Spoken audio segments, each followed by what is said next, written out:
Assalamualaikum warahmatullahi wabarakatuh. Selamat pagi. Review di sini.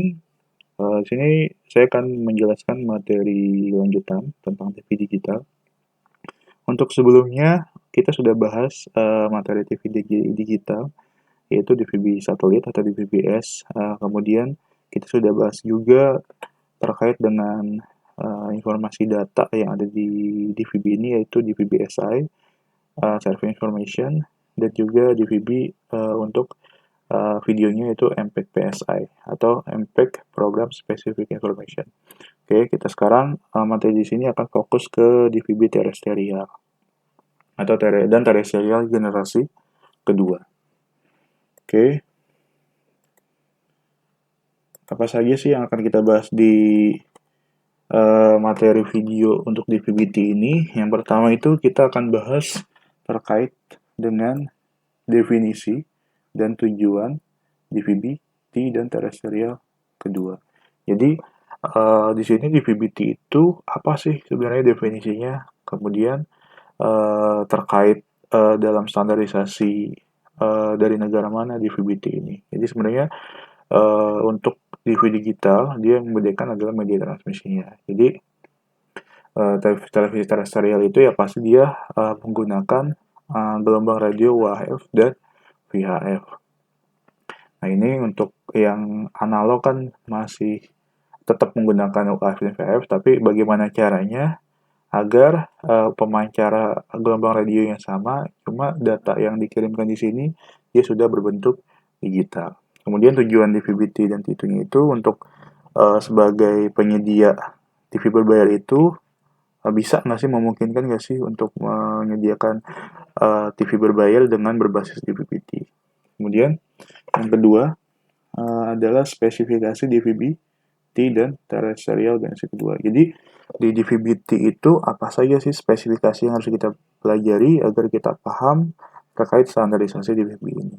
Jadi di sini kita akan bahas yang pertama tentang DVB-T dalam bentuk signal carrier-nya. Itu yang carrier itu ya berhubungan dengan modulasi yang digunakan. Kemudian kita akan membahas juga modulator yang digunakan untuk DVB-T itu seperti apa. Kemudian kita akan bahas juga dasar-dasar jaringan untuk membangun sebuah jaringan DVB-T dan DVB-T2 itu seperti apa bedanya. Kemudian ada juga perbedaan spesifikasi untuk DVB-T dan DVB-T2 atau terestrial generasi kedua. Jadi perbedaannya itu lebih ke arah mana untuk DVB-T dan T2 ini. Kemudian yang ketiga, di materi kali ini yang akan kita bahas adalah implementasi atau penerapan DVB-T dan T2 di Indonesia. Di sini saya akan jelaskan ada semacam presentasi proses migrasi dari salah satu TV swasta di Indonesia. Oke, yang pertama yang kita bahas adalah definisi dan tujuan DVB-T dan terestrial generasi kedua. Nah, ini kita bahas apa sih di sini? Yang pertama adalah bahas DVB terestrial. Definisi di televisi terestrial. Jadi, kalau yang berhubungan dengan terestrial, otomatis dia tidak menggunakan satelit. Jadi, pemancar yang digunakan hanyalah menggunakan gelombang radio, ultra high frekuensi, dan very high frekuensi. Jadi sebenarnya untuk TV digital terestrial itu pemancarnya bisa menggunakan pemancar yang sama seperti TV analog. Yang diganti hanyalah perangkat-perangkat di bagian head-end atau bagian transmisi dari operator TV itu sendiri. Nah, kemudian yang selanjutnya definisi dari DVB-T atau T2 ini adalah kepanjangannya, kita lihat dari kepanjangannya, yaitu adalah Digital Video Broadcasting Terrestrial.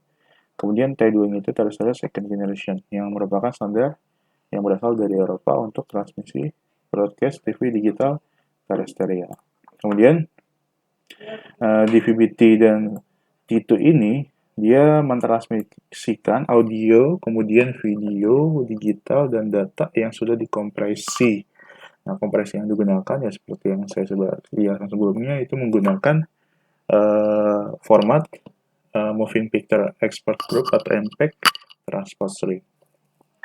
Di mana di sini di DVB-T ini dia menggunakan modulasi OFDM atau Orthogonal Frequency Division Multiplexing. Nah, dengan pilihan modulasinya itu yaitu ada 8 PSK, 16 QAM, dan 64 QAM. Ini sebenarnya untuk yang DVB-T. Tapi kalau untuk DVB-T itu dia ada tambahan yaitu 256 QAM. Nah, selanjutnya dengan menggunakan DVB-T/T ini, itu bandwidth yang digunakan lebih efisien, yaitu biasa bandwidth yang digunakan untuk DVB-T dan DVB-T itu sekitar 6 sampai 8 MHz. Oke, berarti DVB itu penggunaan dalam efisiensi bandwidth.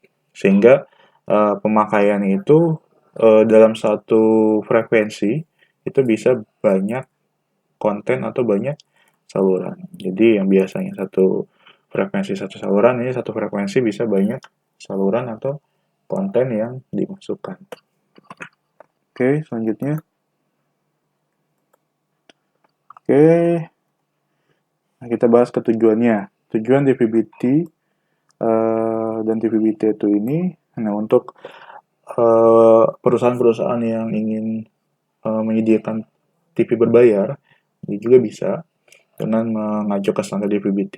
Nah, contoh yang ada di Indonesia itu operator TV Next Media, di mana operator TV Next Media itu dia menggunakan antena UHF dan VHF yang biasa dalam menerima tayangan TV digital yang disediakan oleh Next Media tersebut. Kemudian tujuan yang kedua yaitu dia ada efisiensi penggunaan spektrum frekuensi yang sudah saya jelaskan sebelumnya. Jadi efisiensi frekuensi, kemudian ada efisiensi dalam penggunaan infrastruktur oleh TV nasional atau TV swasta di Indonesia. Jadi ada efisiensi penggunaan spektrum frekuensi. Kemudian yang ketiga ya pastinya karena perangkat-perangkat TV analog itu sudah tidak diproduksi lagi oleh vendor manufaktur dari si TV digital ini. Jadi sehingga pada saat terjadi kerusakan sangat sulit untuk mencari perangkat baru atau memperbaikinya. Kemudian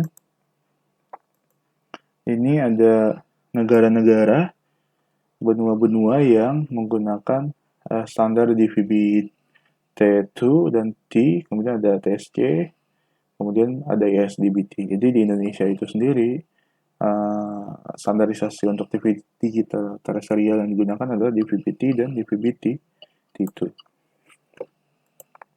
Oke, selanjutnya. Nah, ini kita akan bahas keunggulan dari DVB-T2 atau perbandingannya dari DVB-T2 dan DVB-T biasa. Nah, ini sebenarnya pengembangan dari DVB-T. DVB-T itu merupakan pengembangan dari DVB-T. Nah, perbedaan yang pertama di sini untuk modulasi, kemudian FEC atau forward error correction, dan mode transmisinya itu yang digunakan di DVB-T itu lebih baru atau lebih update dibandingkan dengan DVB-T, sehingga dengan modulasi FEC dan mode transmisi yang baru ini ada bandwidth 30-60% lebih banyak dibandingkan dengan DVB-T. Jadi alokasi bandwidthnya itu lebih banyak. Nah, itu yang disediakan di sini di DVB-T itu dia menyediakan untuk layanan High Definition TV, Standard Definition TV, dan layanan IP. Jadi nggak hanya file dengan format TS aja atau transport stream, tapi juga sudah bisa atau available apabila menggunakan layanan IP TV atau Internet Protocol.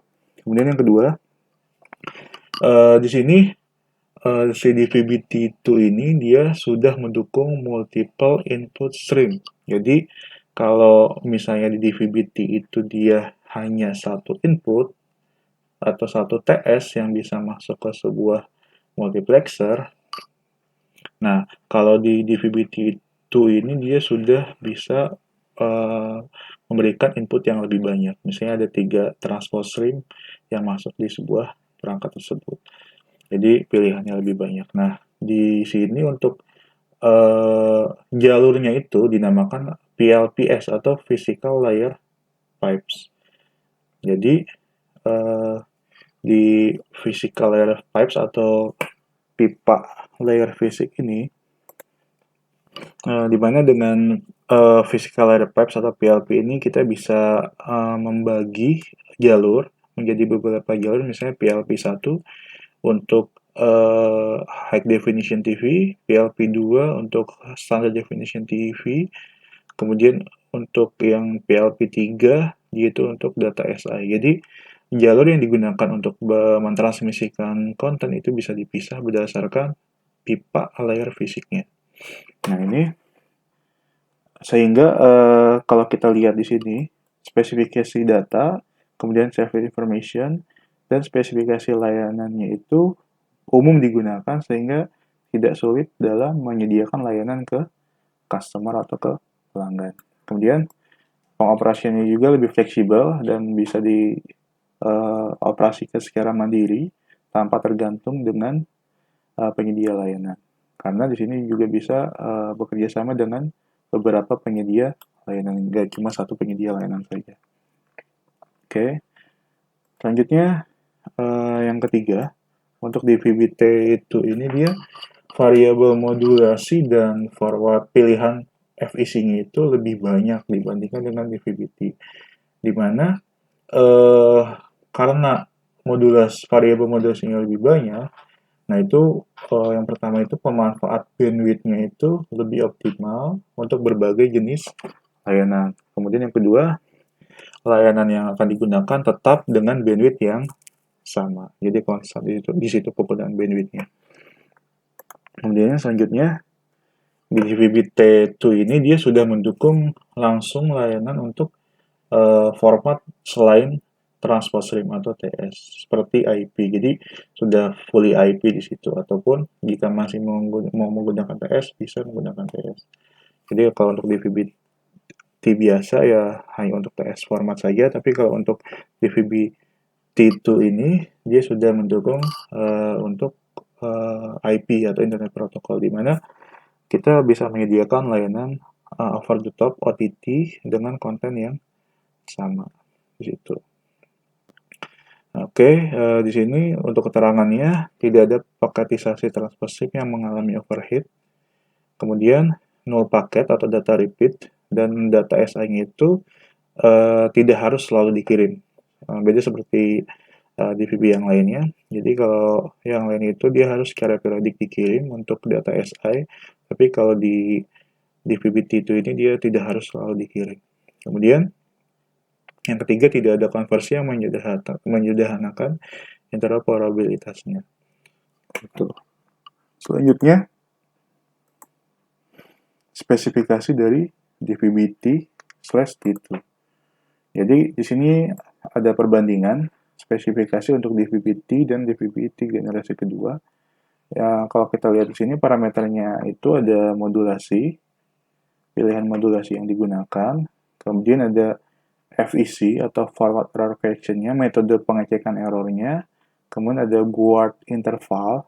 Jadi guard interval itu pengaruhnya itu ke jarak transmisinya. Jadi satu pemancar ke pemancar berikutnya itu spesifikasi jaraknya berapa kilometer ada di pemilihan guard interval. Kemudian ada fast Fourier transform size-nya, kemudian ada scatter pilots-nya dan continual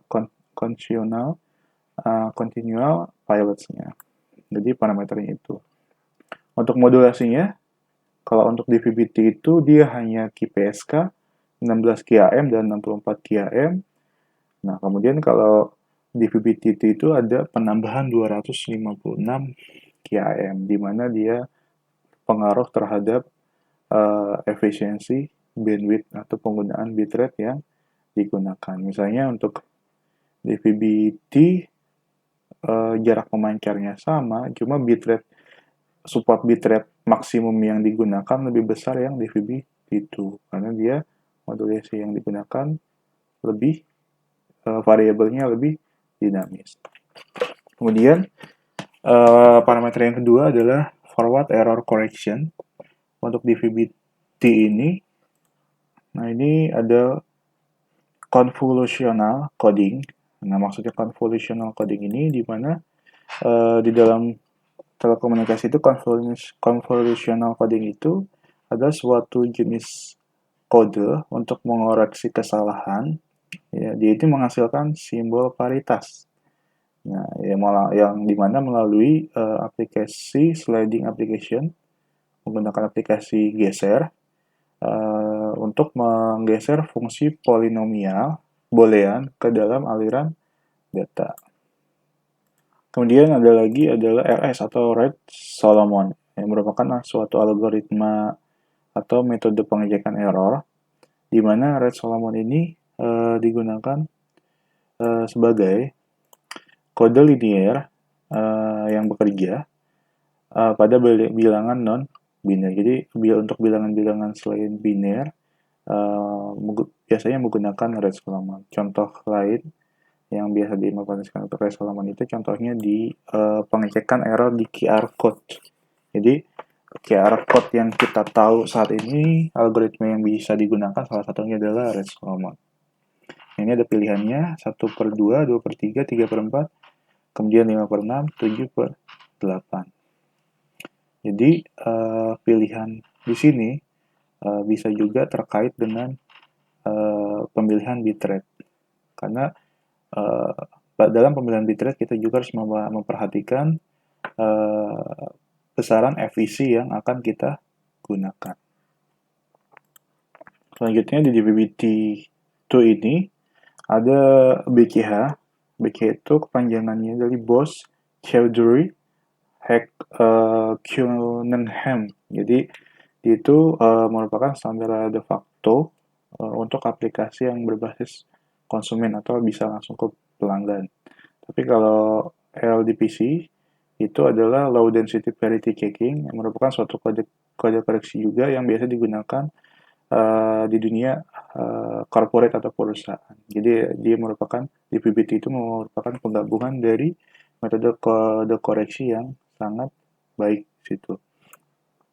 Dimana di sini terkait juga dengan persyaratan penggunaan bandwidth yang sangat ketat sehingga penggunaan bandwidth yang bisa digunakan lebih optimal.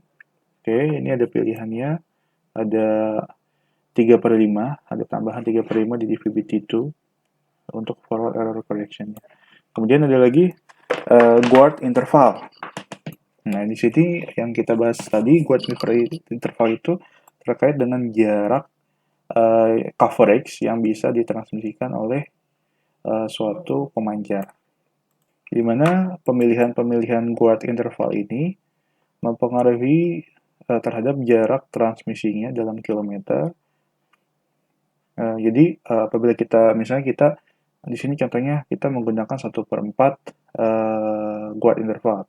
Di sini mode yang kita gunakan adalah 2K. Untuk mode IFFT-nya atau Inverse Fast Fourier Transform-nya 2K atau 2K. Simbol length-nya itu 224 mikrosecond. Kemudian ada guard interval-nya yang kita gunakan 1/4. Nah, kemudian di 1/4 ini kita bisa mentransmit konten dengan jarak maksimum adalah 16,8 km.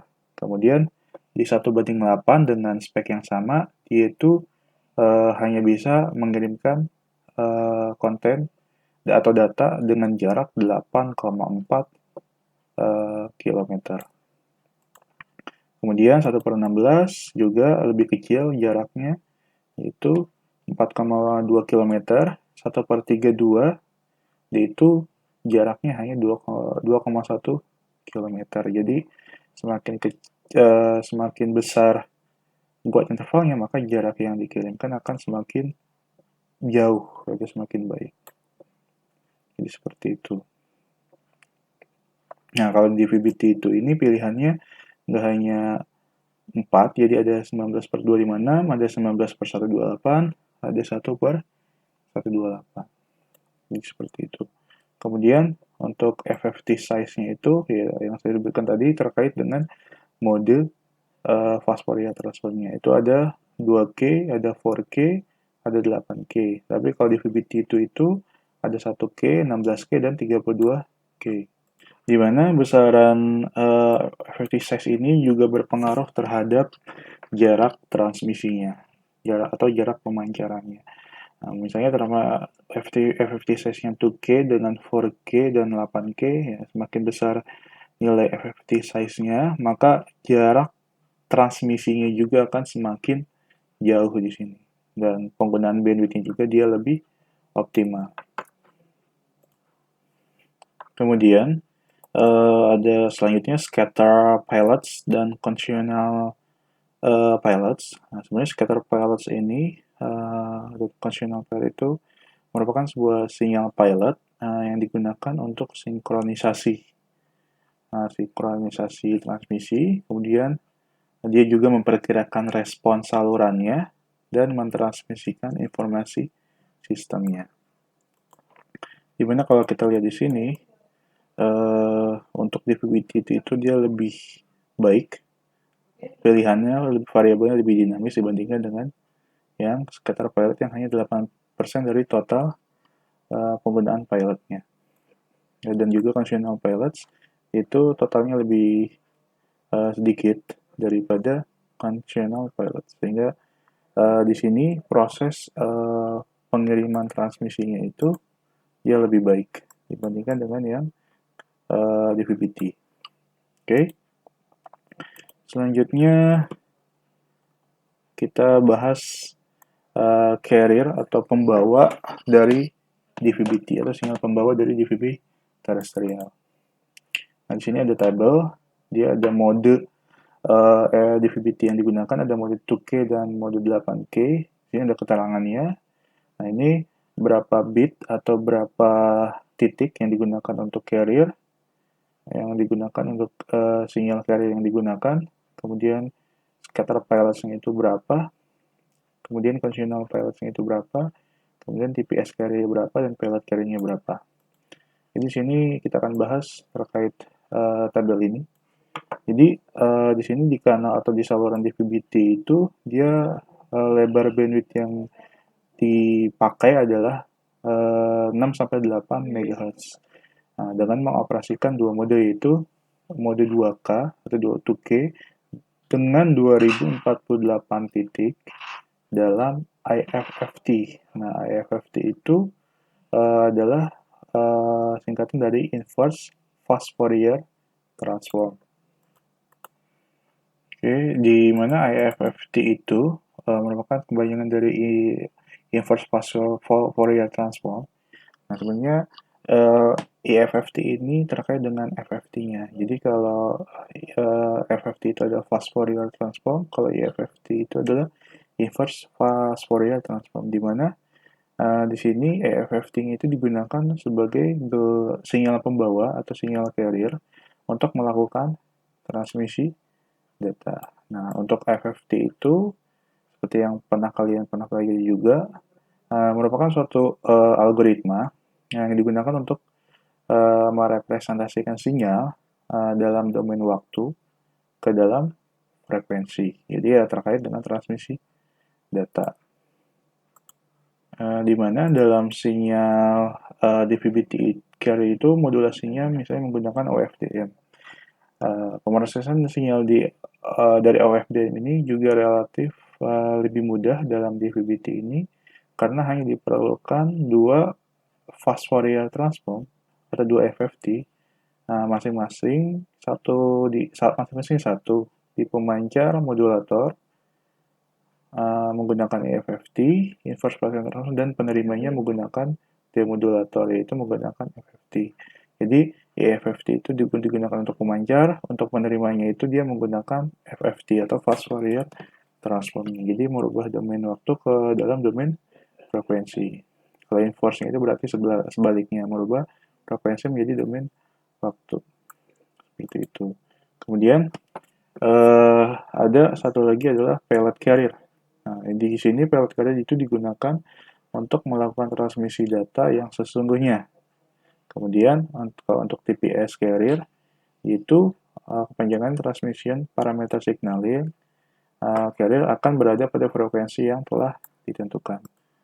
Sebenarnya di DVB-T itu ada beberapa tipe dari carrier yang ada di dalamnya itu ada carrier tidak aktif, kemudian ada payload carrier, kemudian ada conventional pilots, kemudian ada scatter pilots, dan ada TPS. Nah, itu yang parameter yang ada di VBT carrier. Ini terkait dengan bagian transmisinya. Jadi kebutuhan transmisinya itu seperti apa. Kemudian di sini TPS atau Transmission Parameter Signaling. Nah, TPS ini dia merepresentasikan sebagai informasi pembawa saluran sejumlah 68 simbol atau 68 bits, di mana 17 bitnya digunakan untuk inisialisasi dan sinkronisasi. Jadi, terkait inisialisasi dan sinkronisasi di bagian pemancarnya. Simbol-simbol tersebut berisikan informasi tentang jenis mode yang digunakan yang tadi ada 2K dan 8K, kemudian panjang guard intervalnya, berapa per berapa, jenis modulasi yang digunakan, kode rate, dan juga penggunaan hierarchical codingnya. Jadi di dalam TPS ini informasi yang ada yaitu terkait dengan spesifikasi bagian carrier transmisi yang digunakan. Oke, selanjutnya di sini ada contoh spektrum untuk DVB-T. Nah, bandwidth yang digunakan adalah 8 MHz, 1, 2, 3, 4, 5, 7, 8 MHz. Parameternya ada frekuensi relatif ke frekuensi tengahnya atau frekuensi carrier-nya. Kemudian ada power spectrum density-nya atau kepadatan dari spektrum dayanya. Jadi ada berapa desibel kepadatan spektrum dayanya. Di sini yang kita lihat mode 8K yang berwarna hitam, kemudian mode 2K yang berwarna merah. Kalau kita lihat di spektrum ini, mode 2K dia membutuhkan spektrum kepadatan daya yang lebih besar dibandingkan dengan mode yang 8K. Oke. Selanjutnya di sini modulatornya, DVB-T modulatornya. Jadi di DVB-T modulatornya itu poin yang pertama yang kita bisa ambil, penyiaran TV digital DVB-T menggunakan teknik modulasi kode ortogonal OFDM atau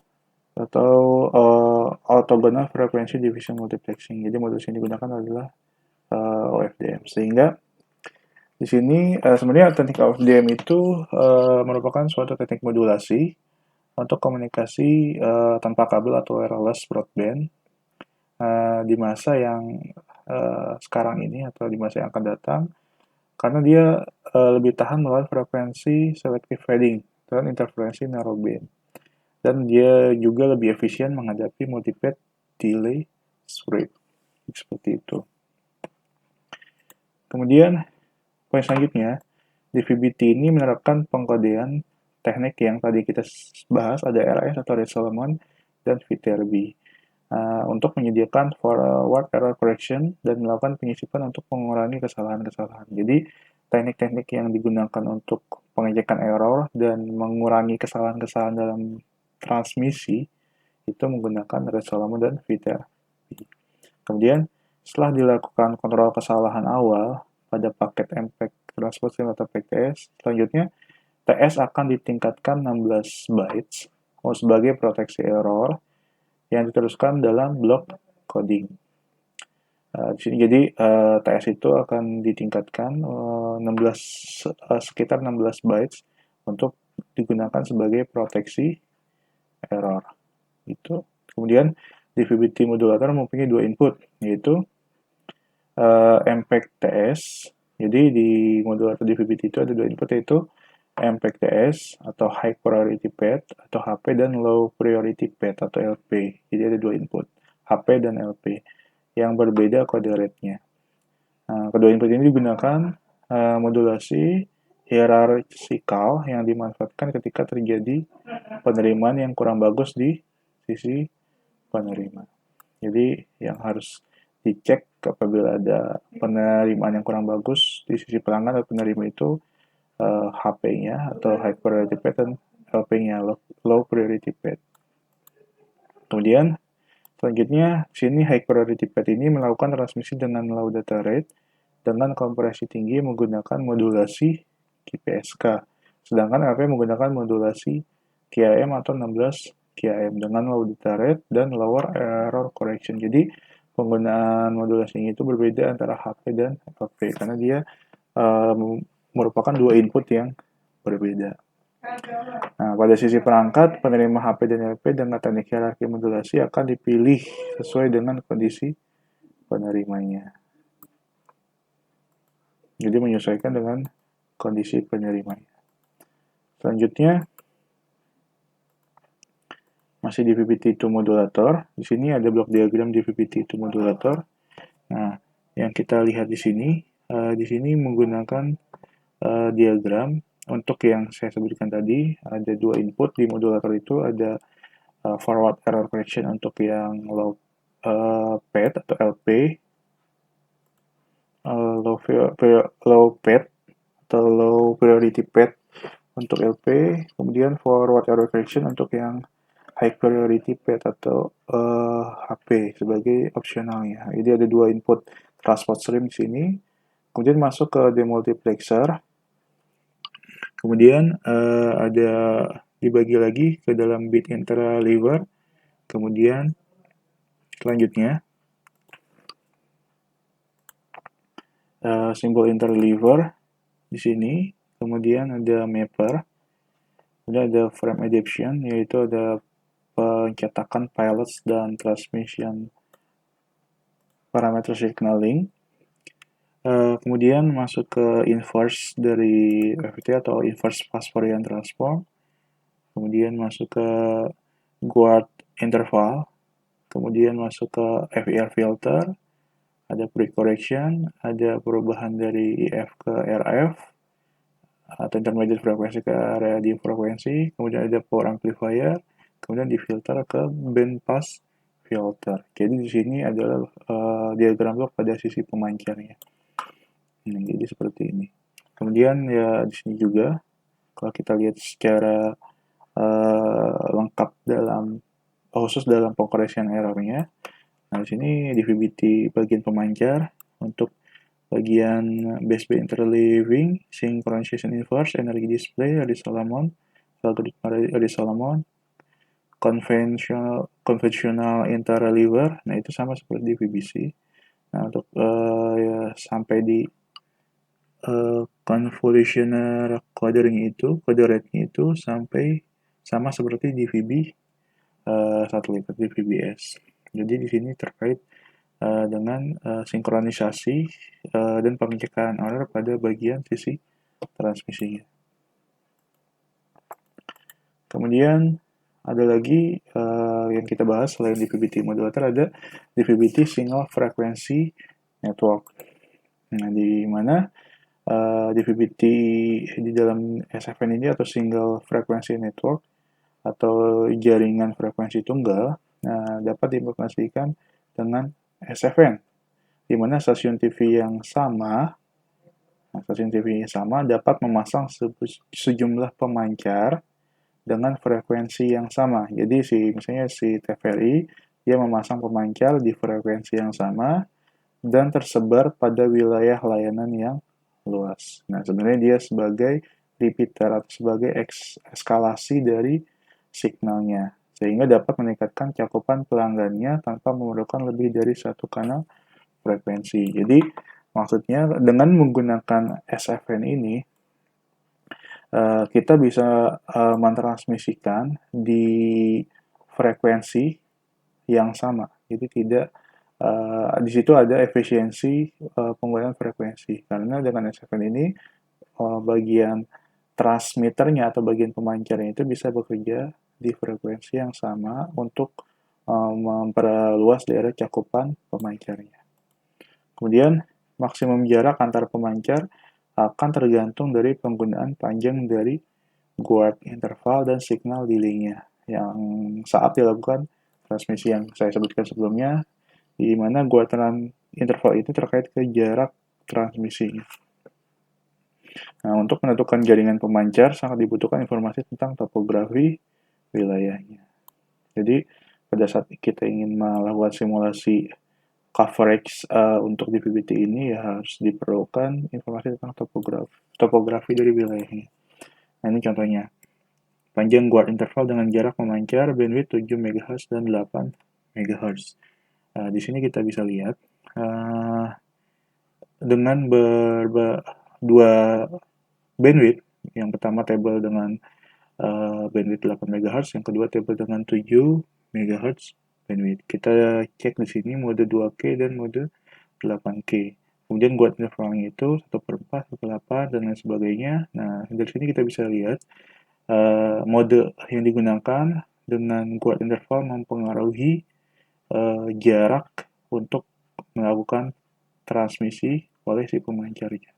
Misalnya 2K dengan guard interval 1/4, jaraknya itu maksimum itu 16,8 km cakupan coveragenya. Tapi kalau kita menggunakan mode 8K dengan spek yang sama, maka dengan guard interval 1/4 juga, maka di sini transmitter jarak transmisinya itu dia lebih jauh dibandingkan yang 2K itu. Nah, sama seperti juga di transmitter 7 MHz. Jadi semakin besar mode yang digunakan, maka semakin jauh juga jarak coveragenya. Semakin besar guard interval yang digunakan, maka semakin kecil, semakin besar guard interval yang digunakan, maka akan semakin besar juga jarak transmisinya atau coveragenya. Oke, selanjutnya di sini ada masih di SFN. Nah, di sini keterangannya, setiap pemancar dalam suatu jaringan sistem SFN harus dilakukan sinkronisasi satu dengan yang lainnya. Karena distribusi data untuk MPEG-2 multiplexer pada setiap DVB-T modulator dari pusat pilot ke setiap pemancar dalam jaringan terdapat delay. Jadi dalam sinkronisasi pemancar, sinkronisasi transmisi itu dia menggunakan SFN. Kenapa dibutuhkan sinkronisasi? Ya karena dia pasti akan terdapat delay pada saat penerimaannya. Jadi kalau tidak ada sinkronisasi, maka delay-nya juga akan semakin besar. Jadi dibutuhkan proses sinkronisasi sistem SFN agar memperkecil delay yang akan terjadi. Kemudian media distribusi data dari pusat pilot ke setiap pemancar bisa digunakan kabel fiber optik atau satelit. Jadi untuk media transmisinya dari pusat pilot pemancar TV operatornya ke setiap pemancar yang lain bisa menggunakan kabel fiber optik atau satelit. Nah, ini sebagai backup juga, bisa sebagai main juga. Tinggal dipilih mana yang terbaik. Kemudian DVB-T ini melakukan modulasi dalam bentuk frame. Dengan satu frame itu dikomposisi isinya adalah 68 simbol DVB-T OFDM. Dan 4 frame merupakan satu super frame yang diakomodasi oleh satu bilangan integer dalam paket transport stream MPEG 2. Jadi ada frame, kemudian ada super frame di sini. Nah, di sini kita bahas super frame yang tadi kita jelaskan. Sebagai konsekuensi agar terjadi sinkronisasi dalam satu jaringan SFN, setiap super frame harus dibangkitkan dan disiarkan dalam waktu yang bersamaan oleh setiap pemancar. Jadi harus di super frame ini harus di-trigger dan disiarkan di waktu yang bersamaan oleh setiap pemancar yang akan terkoneksi. Nah, maka DVB modulator memerlukan satu acuan yang dapat digunakan, yaitu GPS atau Global Positioning Satellite. Nah, maksudnya di sini pada saat melakukan sinkronisasi antara super frame tadi, digunakan acuannya atau penggunaan sebagai sinkronisasinya itu yaitu menggunakan GPS Global Positioning Satellite. Jadi dia bisa mengetahui posisi-posisi pemancar yang akan dikoneksikan atau akan disinkronisasikan. Jadi basisnya itu menggunakan GPS. Nah, ini block diagram sistem SFN-nya. Nah, di sini pemancar. Jadi misalnya di sini ada MPEG-2. Di sini masih DVB-T, jadi masih menggunakan MPEG-2. Ada MPEG-2 remultiplexer. Kemudian di sini menggunakan SFN, nah sehingga dia bisa mentransmisikan ke TX-TX yang lain, di mana basisnya adalah mengecek posisinya atau mengecek menggunakan GPS untuk masing-masing transmisi yang digunakan atau masing-masing pemancar yang digunakan.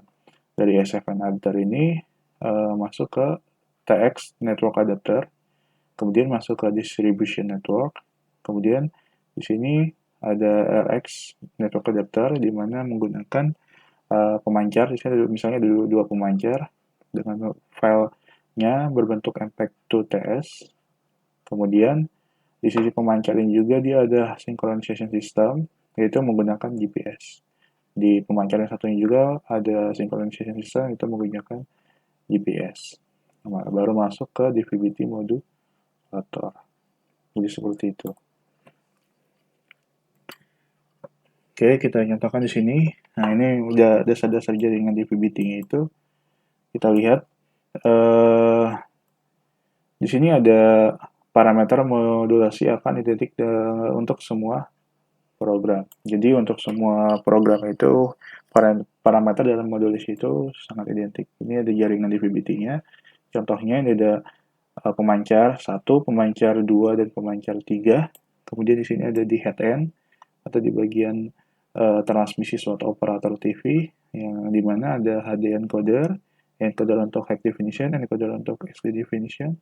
Nah, SD encoder juga. Jadi ada beberapa encoder masuk ke multiplexer. Di multiplexer ini dimasukkan juga server information-nya. Kemudian output-nya itu langsung masuk ke network adapter signal distribution, di mana dia akan mendistribusikan signal ke berbagai pemancar di frekuensi yang sama. Jadi seperti itu. Nah, kemudian kita tambahkan SFN adapter. Nah, itu pada saat kita tambahkan SFN adapter ini, dia akan meningkatkan efisiensi frekuensinya. Nah, di sini ya basisnya tetap menggunakan GPS untuk sinkronisasi keseluruhan transmitternya agar bisa saling komunikasi. Posisinya ada di mana transmitter 1, transmitter 2, dan transmitter 3. Nah, jadi juga menyediakan MIP untuk menyediakan untuk mensinkronisasikan semua TX dalam satu jaringan SFN atau satu frekuensi itu. Jadi sebagai sinkronisasi di situ untuk SFN ini. Nah, ini contohnya di sini speknya adalah 64 QAM modulasinya, kemudian forward error correction-nya memakai 2/3, kemudian FFT size-nya menggunakan 8K modenya, kemudian guard intervalnya menggunakan 1/4. Contohnya seperti ini. Oke, selanjutnya kalau untuk DVB-T2, nah kalau untuk DVB-T2 itu untuk dasar-dasar jaringannya, transport stream yang lengkap dipetakan ke satu PLP. Jadi sebuah TS yang isinya channel dengan lengkap itu dipetakan ke dalam satu saluran atau satu physical layer pipe. Nah, struktur sederhana dengan pengkodean dan modulasi yang konstan untuk semua program. Nah, kini kita di sini lihat ada pemancar 1, pemancar 2, dan pemancar 3. Nah, ini ada head-nya. Kemudian masuk ke T2 MI gateway, baru masuk ke physical layer pipe. Jadi saluran-saluran pipanya yang digunakan untuk mentransmisikan ke transmitter-transmitter yang digunakan. Nah, kemudian kita lihat di sini perbedaannya. Nah, di sini layanan dalam transport stream dipetakan ke dalam masing-masing PLP. SI data pada common PLP yang terpisah. Variable code ini modulasi untuk setiap PLP. Jadi, dalam mentransmisikan ke bagian pemancar, dia dipisah saluran-salurannya atau pipa-pipanya terpisah. Jadi pipa yang digunakan untuk channel HD, kemudian pipa yang digunakan untuk channel SD, kemudian pipa yang digunakan untuk channel SD yang lain, dan pipa yang digunakan untuk channel service information-nya. Jadi terpisah di situ, terpisah jalurnya. Oke. Selanjutnya di sini untuk jaringan lengkap DVB-T dan T2 itu sebenarnya dalam satu pengadaan DVB-T suatu TV operator, dia harus mempunyai NMC-nya atau NOC-nya atau Network Management Center atau NMS, Network Management System. Jadi untuk monitoring networknya seperti apa dan melakukan scheduling tayangan, mengecek bitrate-nya, mengecek kualitas signalnya, dan lain sebagainya. Kemudian ada lagi bagian transmission center yang mengatur FEC-nya, yang mengatur guard intervalnya, yang mengatur cakupan-cakupan, yang mengatur channel-channel yang digunakan, yang akan dimasukkan. Nah, itu di bagian transmission center-nya. Kemudian ada database, jadi keseluruhan itu masuk ke sebuah database, ada reportnya juga, ada alarmnya di situ. Jadi kalau misalnya ada masalah di bagian transmisi atau bagian NMS-nya bisa terdeteksi juga di sini. Kemudian dari database bisa langsung ke pemancar-pemancar yang saling terkoneksi, di mana masing-masing pemancar itu ada komputer yang digunakan sebagai klien yang digunakan untuk meremote kondisi masing-masing pemancar itu sendiri. Jadi ini jaringan yang lengkapnya. Jadi kalau yang di analog terestrial dia tidak membutuhkan DVB, tidak membutuhkan NMS sebenarnya, dia hanya membutuhkan transmission center. Tapi kalau untuk DVB-T untuk mengecek historical sama mengecek monitoring kondisi dari pemancarnya, dia harus menggunakan NMS juga, Network Management System. Kemudian, nah, di sini selanjutnya di dalam satu frame di DVB-T2 itu ada P1, P2, common PLPS, data PLPS tipe 1, data PLPS tipe 2, ada auxiliary data, ada dummy cells. Jadi di satu frame T2 ini ada data ini. Kalau P1 itu yaitu simbol berisi simbol 1G FFT mengindikasikan dimulainya frame dari DVB-T2. Jadi P1 untuk memulai frame dari DVB-T2, kemudian untuk P2 dia mengindikasi bagaimana L1 atau PLP 1 dan PLPS L2 ditransmisikan. Kemudian common PLP itu dia berisi data yang dibagikan dengan multiple PLP. Misal tabel SI. Misalnya ya kalau common PLPS isinya data SI atau data high definition, nah biasanya yang digunakan adalah data SI. Nah kalau untuk data PLP tipe 1 nah dikirim sekali slice tunggal per T2 frame. Kalau PLP tipe 2 dikirim dalam 2 atau lebih subslice per T2 frame. Jadi berisi data di situ. Kemudian, nah ini kita contohkan, kita simulasikan misalnya di sini kita mengecek coverage untuk DVB-T dan DVB-T2 sebagai perbandingannya.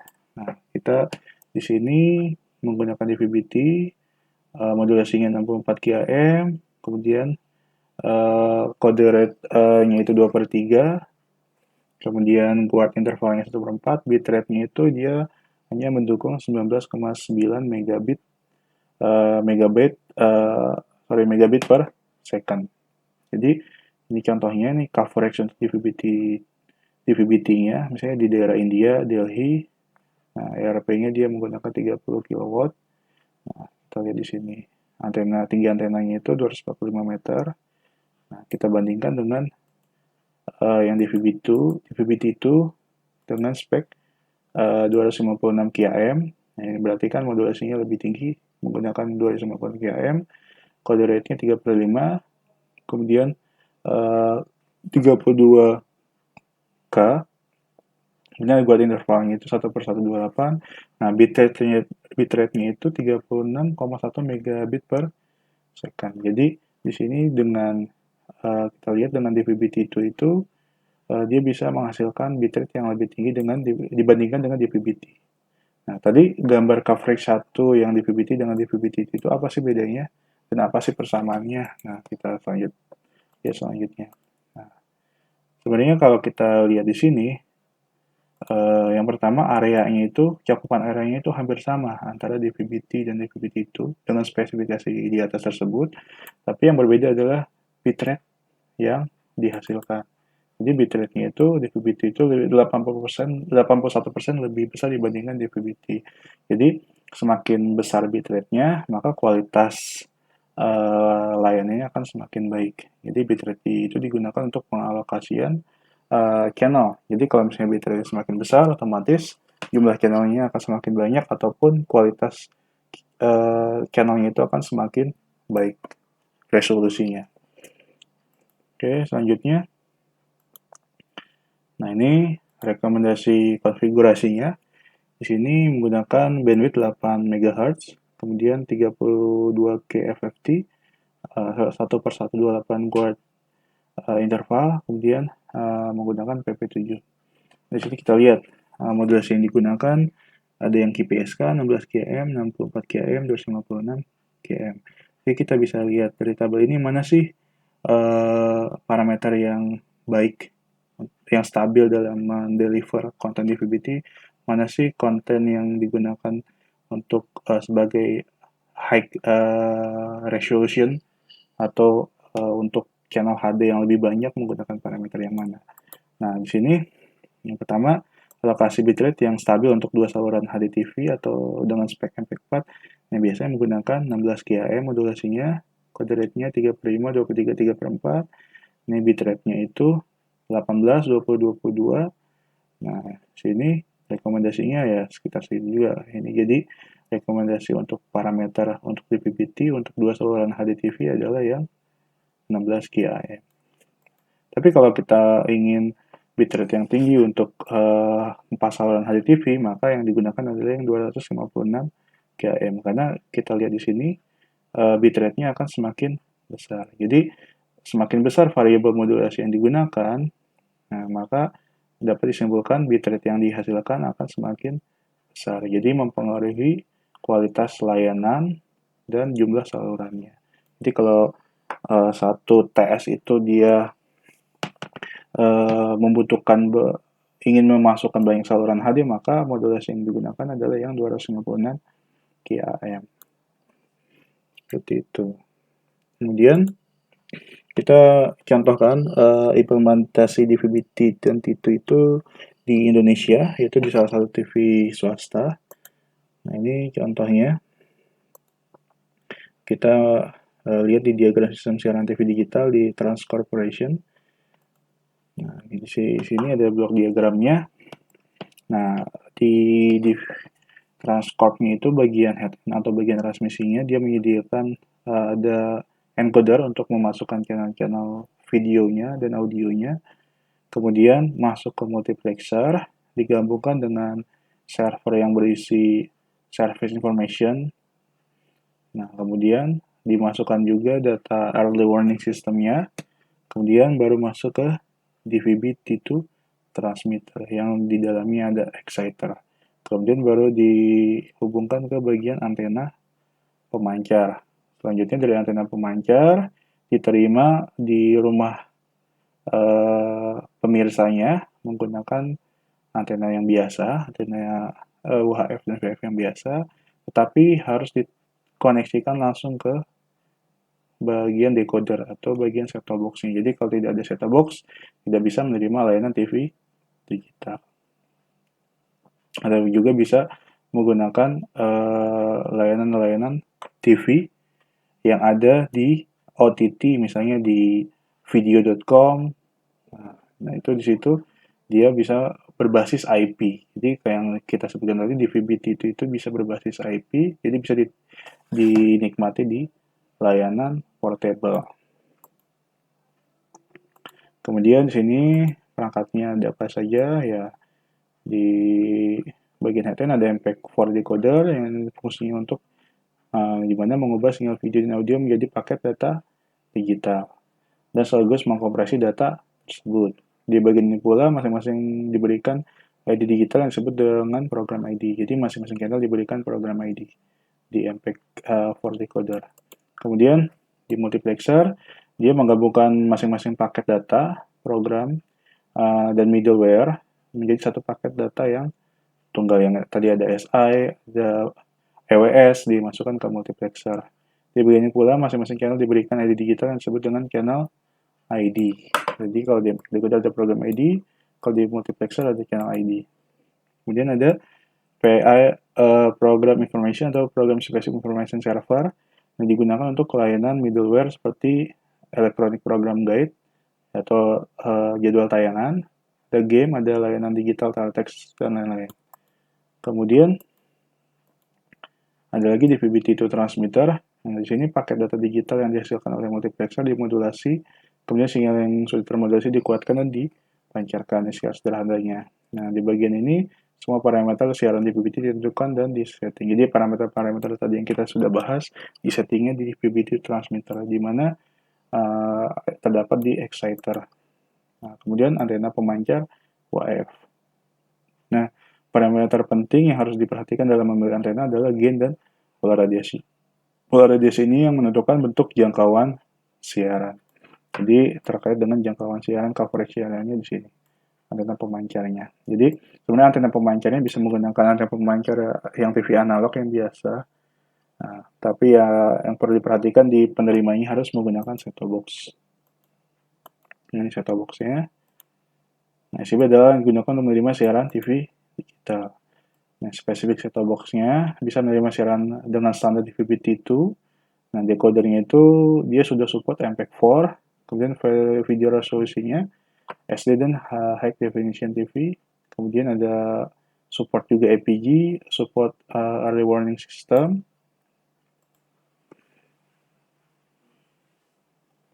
Oke. Selanjutnya ya di sini ada perencanaannya. Jadi di sini ada perencanaan untuk multiplexernya, ada perencanaan bitrate untuk per salurannya. Jadi kalau untuk kita lihat di sini dengan spek 64 kHz dengan spek 256 kHz. Jadi spek yang dihasilkan juga semakin besar variabelnya maka semakin besar bitrate yang bisa digunakan. Sama seperti penggunaan channel juga, semakin besar variabel modulasinya maka akan semakin besar bandwidth yang digunakan per channelnya. Nah, pemilihan guard interval atau gain tergantung pada perencanaan frekuensinya. Dengan solusi guard interval signal frekuensi SFN yang lebih panjang sangat dimungkinkan. Jadi terkait dengan pengalokasian bitrate untuk channel-channelnya di situ. Oke. Nah, tapi dengan kapasitas GI dan multifrekuensi network yang dipendek, maka lokasi dapat dimaksimalkan. Nah, ini contohnya di implementasi DVB-T itu di transcode networknya. Jadi di sini bagian pusat dari transmisinya National TV Content Uplink dikirim ke satelit, kemudian diterima di daerah menggunakan stasiun relay yang di daerah, baru ditransmisikan ke pemancar-pemancar yang di daerah tersebut menggunakan terestrial. Nah, setiap pemancar-pemancar ini dia terkoneksi ke network management system untuk memonitoring kondisi dari masing-masing pemancar yang terhubung. Nah, network monitoring system itu dia ada di pusat maupun di daerah, sehingga proses transmisinya termonitoring semua di situ. Kemudian di sini ada transmisi sistemnya. Nah, di sini ada encodernya, MPEG-4 encoder untuk channel HD masuk ke L-band input. Jadi ini koneksinya menggunakan IP, menggunakan kabel Ethernet. Kemudian dari L-band input masuk juga APG dan National TV Content Downlink. Jadi konten APG dan konten channel yang ditransmisikan oleh TV pusatnya masuk ke L-band input. Nah, kemudian di L-band input juga masuk multiplexer, sistem multiplexer untuk backupnya atau redundansinya. Nah, dari L-band input masuk lagi ke transcoder sistemnya, jadi menggunakan IP. Nah, masuk ke sini transcodernya, berarti dari multiplexer masuk ke transcoder. Nah, dari transcoder masuk ke DVB-T2 gateway, kemudian baru masuk ke bagian exciternya menggunakan IP. Jadi di sini koneksinya sudah fully IP. Nah, kemudian dari sini bisa terkoneksi ke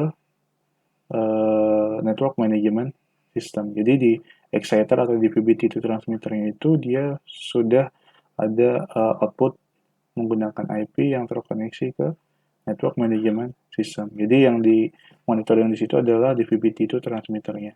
Dari di VBT2 transmitter, koneksinya yang keluar adalah radio frekuensi ke pemancar UHF. Nah, ini contoh network management systemnya untuk DVB-T2-nya itu. Di sini ada pusat networknya. Nah, masing-masing pemancar dia akan menyediakan komputer sebagai klien untuk monitoring. Kemudian ada NMS-nya, network management systemnya. Nah, ini saling terkoneksi semuanya ke satu network pusat di National Network Monitoring. Nah, ini ada regional. Jadi, di masing-masing regional bisa mengecek, bisa memonitoring kondisi masing-masing pemancar di situ. Oke, terima kasih untuk waktunya, mudah-mudahan bermanfaat. Oh ya, satu lagi yang saya ingin menjelaskan juga terkait dengan set-top box. Jadi untuk vendor set-top box yang ingin menjual produknya di Indonesia, mereka harus mengikuti aturan-aturan dari Postel Kominfo. Nah, itu seperti berikut ini. Nah, ini sini kita bisa lihat persyaratan teknis untuk set-top box yang bisa diterima di Indonesia. Ini speknya, tegangan inputnya, frekuensi inputnya, power consumption-nya itu, proteksinya itu. Nah, ini terkait hardware-nya. Kemudian tuner yang digunakan, itu frekuensinya itu untuk frekuensi tuning itu 478 sampai 694 MHz. Berarti TV digital di Indonesia itu range frekuensinya frekuensi ini. Kemudian demodulation itu QFDM, bandwidth-nya 8, transmisi modenya itu 1K sampai 232K, quote interval yang digunakan seperti ini yang di VBT itu. Kemudian efisiennya menggunakan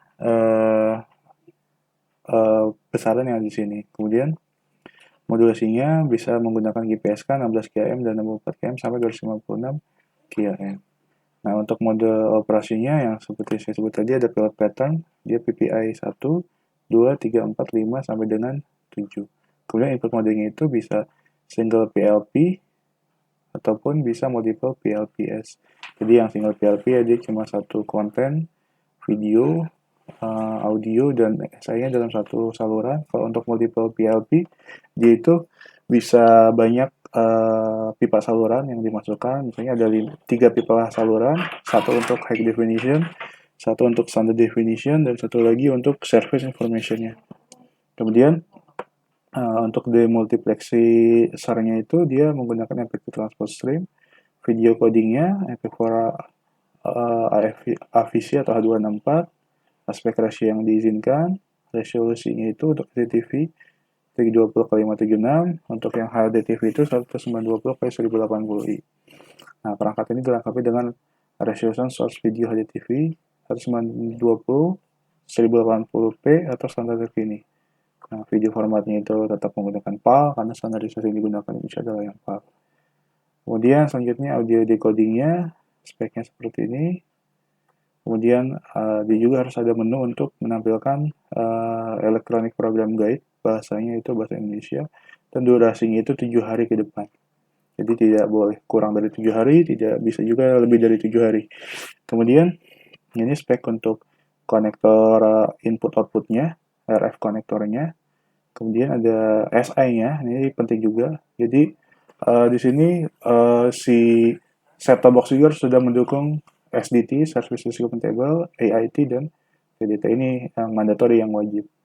Kemudian yang di sini ada PAT, PMT, NIT, dan SD. Jadi untuk mengidentifikasi adanya saluran baru, mereka juga harus secara otomatis bisa mengupdate tabel-tabel yang ada di sini. Itu PAT, PMT, NIT, dan SD. Nah, kemudian identitas service information-nya itu yang terpenting di sini dia harus ada deskriptor untuk identitas service information, ada country code, kemudian ada private data specifier yang digunakan ada sekian, kemudian dia harus terdapat 2 atau lebih KCN yang sama. Perangkat yang memasukkan KCN itu maksudnya nomor channelnya. Kalau KCN itu 800 sampai 900 secara incremental. Kemudian firmware-nya ini, spek firmware-nya, nah, kemudian ya pasti harus mengikuti standarisasi di sini. Jadi nomor channelnya itu 800 sampai 999. Tidak boleh selain nomor ini. Kemudian ini spek yang lainnya. Oke, ini sedikit saja spek yang harus di compliance oleh si vendor set-top box-nya sebagai acuannya untuk bisa masuk di Indonesia. Oke, terima kasih. Wassalamualaikum warahmatullahi wabarakatuh.